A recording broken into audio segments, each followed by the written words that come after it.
उद्धव बाळासाहेब ठाकरे पक्षाचे खासदार संजय राऊत यांनी ट्विट करत देशातील युवकांचा अपमान केला आहे। युवा सेने अध्यक्ष पूर्वेश सरनाईक यांनी याचा निषेध केला आहे। संजय राऊत यांनी तरुणांची माफी मागावी अशी मागणी पूर्वेश सरनाईक यांनी पत्रकार परिषदेत केली।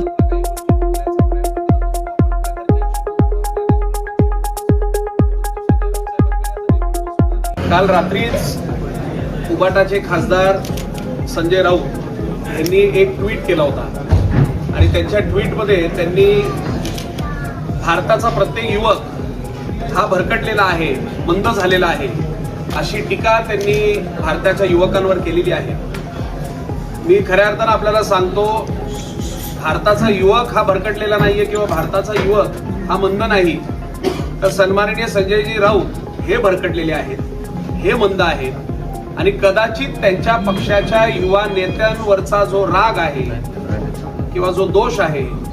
ते संपूर्ण महाराष्ट्राच्या युवकांवर किंवा देशाच्या युवकांवर ते आरोप करतायत। मी संजय राऊतांना एवढंच सांगू इच्छितो की आज भारत देश हा देशाचे सन्माननीय पंतप्रधान नरेंद्र मोदी साहेब, राज्याचे लोकप्रिय उपमुख्यमंत्री आमचे नेते सन्माननीय एकनाथजी शिंदे साहेब यांच्या विचारांवर, यांच्या नेतृत्वावर चालणारा हा युवक आहे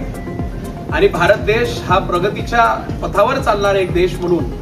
आज आपल्या देशाची ही ओळख झालेली आहे। त्यामुळे युवकांवर टीका करणे, कधी महिलांवर टीका करणे, देशाच्या प्रत्येक गोष्टीवर टीका करणे, विकासावर टीका करणे हे संजय राऊतांची सवय झालेली आहे। त्यामुळे आज युवा सेना म्हणून आपण पाहू शकता की ही उपस्थित असलेली जी आमची युवा सेना आहे ही काय मंद नाही, ही भरकटलेली युवक नाहीयेत। ही युवक देशाची सेवा करण्यासाठी पुढे आलेली आमचे युवक आहेत, महाराष्ट्राची सेवा करण्यासाठी ही युवक पुढे आलेले आहेत आणि निश्चितपणे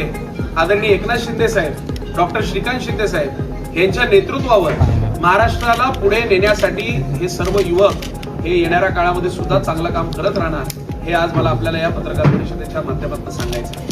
संजय राऊत वारंवार कुठल्या ना कुठल्या गोष्टींच्या माध्यमातून अटेन्शन मध्ये येण्यासाठी प्रयत्न करत असतात, परंतु मी त्यांना स्पष्टपणे सांगतो, कदाचित त्यांनी काल केलेला जो ट्विट आहे तो योग्य असू शकतो, कारण त्यांच्या पक्षामध्ये असलेले जे युवा नेते आहेत ते युवा नेता कदाचित भरकटलेले आहेत किंवा ते युवा नेते कदाचित मंद आहेत आणि कदाचित त्यांचं नाव न टाकता त्यांनी महाराष्ट्राच्या युवकांवर ही टीका केलेली आहे। आज आपण पाहू शकता की नेपाळमध्ये ज्या जेनझी मतदारांनी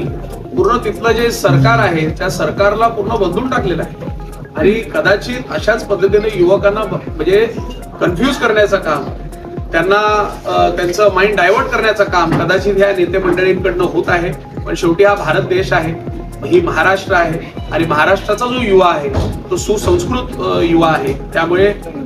महाराष्ट्राच्या युवकाला माहिती आहे की त्यांचा विश्वास जो आहे तो आदरणीय मोदी साहेबांवर, महाराष्ट्रामध्ये आदरणीय शिंदे साहेबांवर आहे आणि त्यामुळे अशा कुठलीही पावले उचलणार नाही, परंतु सर्व महाराष्ट्राच्याच नव्हे तर संपूर्ण देशाच्या युवकांकडनं आम्हाला मागणी, युवा सेना म्हणून आमच्या सगळीकडे मागणी येते। म्हणजे आज आपण पाहू शकता हे काय विषय फक्त मुंबई ठाणे मर्यादित नाहीये। आज हा जो राग आहे आपण पाहू शकता की महाराष्ट्रातून आलेले सर्व युवा सैनिक आहेत, हे महाराष्ट्रातून आलेले आमचे युवा सैनिक हे यांचा हा राग या ठिकाणी व्यक्त करण्यासाठी ते आज या ठिकाणी आलेले आणि म्हणून मी आपल्याला सांगतो